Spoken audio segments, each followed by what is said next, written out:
Sir, ano po masasabi natin dun sa proposed change in schedule ng impeachment course? Gagawing hapon. Apo. Well, siyempre pabor tayo doon para at least kasi para ma-cover natin yung mga nawala sa ating araw. Like for example, nung last week, 2 araw yung nawala sa atin. So, kung magkakaroon ng changes, gusto namin yan para at least tuloy-tuloy at matapos tayo sa timeline. Ano pa pong inaabangan natin kay Miss Gina Acosta for today? Siguro tayo na lang natin mamaya para hindi tayo ma-anticipate. Si Colonel Chica, kasama po ba siya sa... Pinag-aaralan pa namin. Bakit, So, hindi pa final. bakit po hindi pa ma-finalize yung pagpapatawag sa kanya? Hindi ba desisyonan? Bakit?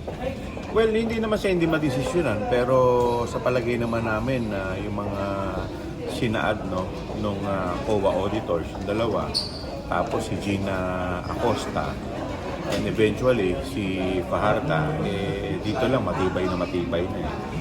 So, yun the fact na binigay lang yung pera, yung confidential fund sa dalawang security officer, malaking problema na yan. Pero sir, meron po ba kayong information kung halimbawa na mag-decide po kayo na ipatawag si Colonel Chica, magiging accessible siya? Hindi pa namin alam Hindi pa namin alam. Kaya nga medyo mahirap desisyonan to. In any event, kung hindi naman siya mapatawag, yung defense naman, pwede rin naman nila ipresenta si Colonel Lachiga. At siguro doon namin tatanungin siya sa cross-examination.